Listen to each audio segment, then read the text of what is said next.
Добър ден, приятели! Искам да ви покажа тук за шпакловка как се правил лентата с гисокартон. Е тук на 90 градус.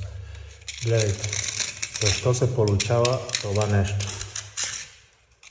Знаете ли защо? Защото се случил един материал, който не е подходящо за това. За да се прави лентата на гисокартон, трябва задължително да се слага гисолепил, който лепи най-здраво лентата. Сега трябва да се реже доколко можеш и да се прави пак.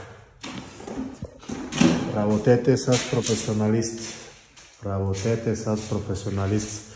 за да не харчите толкова пари и да не го правите пак наново.